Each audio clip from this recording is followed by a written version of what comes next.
నమస్కారం. మీరందరూ ఎలా ఉన్నారు? ఈ సోషల్ ప్లాట్ఫామ్ ద్వారా మళ్ళీ మనం అందరం కలుసుకుంటున్నాం. చాలా సంతోషం. చాలా కాలంగా కలుసుకుంటూనే ఉన్నాం. మనం చెబుతున్న విషయాలు చాలా వరకు విసుగును కలిగించే విషయాలుగా జనం చెప్తూ వస్తున్నారు. ఇలాంటి వీడియోస్ ఎవరు చూస్తారు? మరి తెలుసుకోవాల్సిన జీవితమే కదా. జీవితం కాకుండా ఇంకేముంది? ఫలానా యాక్టరు బాత్రూంలో కాలు జారిపడ్డా, లేకపోతే ఈ సినిమా 100 రోజులు ఆడుతుందా లేదా, ఈ ఎలక్షన్స్లో ఎవరు గెలుస్తారు, ఫలానా వ్యక్తి ఎన్ని అక్రమాలు చేశాడు, లేదా ఎక్కడే యాక్సిడెంట్ అయింది, మూడో ప్రపంచ యుద్ధం అవుతుందా లేదా, ఇలాంటి ఊహాగానాలు ఉన్నటువంటి విషయాలు మనం తెలుసుకోవాల్సిన అవసరం ఉందా? మనకి ఇవన్నీ మన జీవితానికి అవసరమా? ఏ విధంగా ఇవి మన జీవితానికి తోడ్పాటు అందిస్తాయి? కాస్త మీరు చెప్పండి. ఈ వారంలో ఏ సినిమా రిలీజ్ అయింది, ఈ సినిమా 100 రోజులు ఆడుతుందా లేదా, ఓటీటీలో ఎన్ని సినిమాలు వచ్చాయి, ఈ వారంలో వచ్చే ఈ సీరియల్లో అక్కడ ఉండేటువంటి కథానాయిక చస్తుందా చంపుతుందా, ఇవన్నీ మనకు అవసరమా? వీటన్నిటికీ మనం అలవాటు పడ్డామా? చూడండి, ఎలాంటి అలవాట్లు మనం చేసుకొని జీవితాన్ని వృధా చేస్తున్నామో మీరు చూడండి, ఒకసారి గమనించండి. సోషల్ మీడియాలో వచ్చేటువంటి నాకు వస్తుంటాయి ఎన్నో వీడియోస్ పంపిస్తూ ఉంటారు. చాలా వరకు నవ్వుకునేవి, వినోదాన్ని ఇచ్చేటువంటివి, లేకపోతే చాలా వివాదాస్పదమైనటువంటివి, రాజకీయ పక్షాలతో కూడుకున్నటువంటివి, ఒక పార్టీకి మద్దతు చెబుతూ తీసినటువంటివి, వెటకారంగా ఉన్నటువంటివి, కోపంగా ఉన్నటువంటివి, అసభ్యంగా ఉన్నటువంటివి, ఇలా రకరకాల మనం వీడియోస్ అన్నిటినీ కూడా మనం ఈ సోషల్ మీడియాలో, ఓటీటీలో మనం చూస్తున్నాం. ఇవన్నీ కూడా మన బుద్ధి మీద ప్రభావాన్ని చూపుతాయి. మర్చిపోకండి. మనం ఏం చూస్తాం, ఏం వింటాం, ఏం మాట్లాడతాం, ఎవరిని కలుస్తున్నాం, ఎలాంటి సినిమాలు చూస్తున్నాం, ఎలాంటి మిత్రులతో మనం తిరుగుతున్నాం, సమాజంలో ఎవరితో మనం కలిసి తిరుగుతున్నాము, ఎంత సమయం ఎవరికి ఇస్తున్నాము, ఎంత సమయం దేనికి ఇస్తున్నాము, ఇవన్నీ కూడా మనల్ని ప్రభావితం చేస్తాయి. ఆ ప్రభావాన్ని బట్టే మన యొక్క ఆలోచన ఉంటుంది. ఆలోచన బట్టే మన యొక్క జీవితం ఉంటుంది. ఈరోజు జీవితం ఇంత భయంకరంగా తయారవడానికి ప్రధానమైనటువంటి కారణం మనం చూపుతున్నటువంటి ఆసక్తి. దేంట్లో మనకు ఇంట్రెస్ట్ ఉంది, దేన్ని మనం ఆదరిస్తున్నాం, దేన్ని చూస్తున్నాం, దేన్ని వింటున్నాం.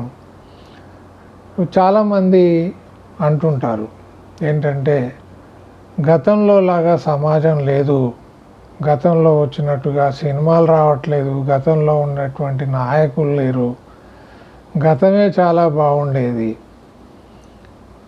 50 ఏళ్ల క్రితంలో ఉన్నటువంటి మనుషులు కూడా అలాగే మాట్లాడుకుంటూ వచ్చారు. వాళ్ళు కూడా మా తండ్రులు, తాతల కాలం నాటి సమాజమే చాలా బాగుండేది, అక్కడ ప్రేమ, అభిమానాలు ఉండేవి, ప్రస్తుతం అవి పూర్తిగా కనుమరుగైపోయాయి, కనబడకుండా పోయాయి. ఎందుకు? మనం దేన్ని ఆదరిస్తున్నాము, దేన్ని చూస్తున్నాము, దేన్ని వింటున్నాము, ఏది తింటున్నాము, ఈరోజు ఇంత ఫాస్ట్ ఫుడ్ అలవాటు పెరిగిందంటే కారణం ఎవరు? మనం తినకపోతే ఆ ఫాస్ట్ ఫుడ్ మార్కెట్లోకి వచ్చేదా? మనం చూడకపోతే ఇలాంటి సినిమాలు వచ్చేవా? మనం చెడును పెంచి పోషిస్తున్నాం. ఇది మర్చిపోకండి. మనం కూడా వయస్సు రీత్యా పెద్దవాళ్ళమయ్యాం, కానీ 40లు 50లు 60లు చెట్టు చేమకు కూడా వస్తాయి వయస్సు. మరి మనం ఎలా సమయాన్ని గడుపుతూ ఉన్నాం చూడండి. ఎంత బాధ్యతారాహిత్యంగా, బాధ్యత లేకుండా ఎంత సమయాన్ని మనం వృధా చేస్తున్నాం. వినోదము, కాలక్షేపం. కాబట్టి మన యొక్క శ్రద్ధ అనేది ఎలా ఉంటుందో దాన్ని అనుసరించే మన యొక్క జీవితం ఉంటుంది. అంటే ఏ విషయాల పట్ల నువ్వు ఆసక్తి చూపుతావో అవే నీ జీవితంలోకి ప్రవేశిస్తాయి తప్ప వేరేది జరగడానికి వీల్లేదు. అంటే రోజు సినిమాలు చూస్తూ, రోజుకు రిలీజ్ అయిన ప్రతి సినిమా చూస్తూ, స్నేహితులతో అల్లరి చిల్లరిగా తిరుగుతూ, చివరికి ఈ పరీక్షల్లో, సంవత్సరం పరీక్షల్లో, బోర్డు పరీక్షల్లో స్టేట్ ఫస్ట్ రావడం అది సినిమాలలో సాధ్యమవుతుంది, కానీ నిజ జీవితంలో అయ్యేటువంటి పని కాదు. అలా చూపిస్తున్నారు. వీడు నిజమే అనుకుంటాడు పిల్లవాళ్ళు. కాబట్టి పిల్లల్ని మనం వీటి నుంచి దూరంగా ఉంచాలి అంటే పెద్దవాళ్ళు వీటికి దూరంగా ఉండాలి మొట్టమొదట. అది లేదు. మనకి ఏ విధంగా కూడా పనికిరానటువంటి వీడియోస్ చూడడము, ఒకవేళ అసలు మనం చేస్తున్న ప్రతి పని మన యొక్క వికాసానికి, మన కుటుంబం యొక్క వికాసానికి, దాని ద్వారా సమాజం యొక్క వికాసానికి ఏ విధంగా తోడ్పడుతుందని ఆలోచనే లేదు అసలు. ఏం చేస్తున్నామో, ఎందుకు చేస్తున్నామో కూడా తెలియనటువంటి పరిస్థితి వచ్చేసింది. ఎంత తినాలో తెలియదు, ఏం మాట్లాడాలో తెలియదు, ఏది చూడాలో తెలియదు, ఎవరితో స్నేహం చేయాలో తెలియదు, మంచిని ఏ విధంగా పెంపొందించుకోవాలో తెలియదు, మంచి స్నేహాన్ని, మంచి మిత్రులను, మంచి బంధుత్వాలను ఎలా కాపాడుకోవాలో తెలియదు. ఆదరణ లేదు మనిషిలో. రోజు రోజుకి పశువు కంటే కూడా అధ్వాన్నంగా మానవ జీవితం మారుతుంది. ఈ మధ్య నేను ఒక మిత్రుణ్ణి కలిసినప్పుడు, అంటే ఆసక్తి ఎలా ఉందో చూడండి. ఆ ఉత్తర కొరియా 2024 ఈ సంవత్సరంలో ఆటం బాంబు ప్రయోగిస్తుందట కదా. అంటే అది ఏదో ఒక ఆసక్తికరమైన విషయంలాగా, ఏదో మామూలు విషయంలాగా ఎంతో తేలిగ్గా చెప్పడం, దాంట్లో ఒక రకమైనటువంటి ఆసక్తిని కనబరచడం.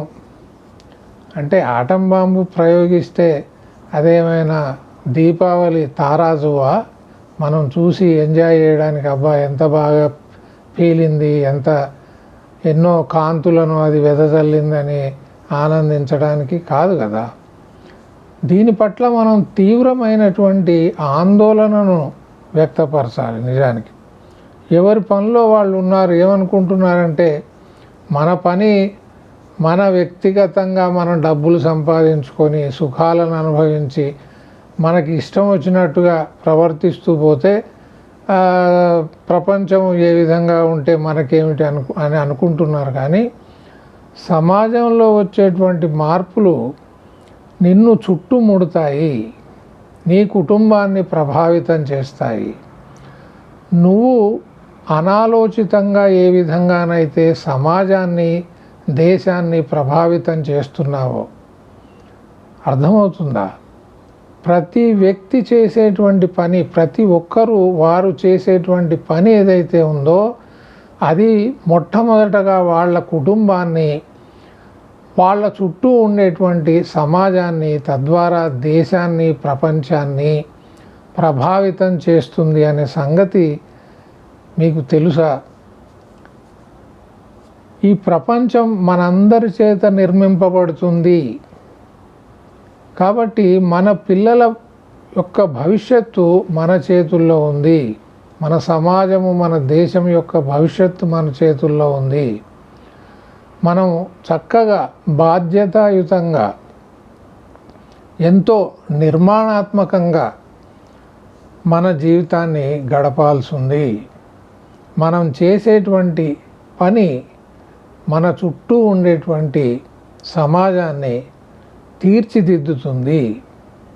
ఈ విషయం మనం గ్రహించాలి. కాబట్టి నీవే ప్రపంచం. ప్రపంచం అంటే నీకు భిన్నంగా లేదది.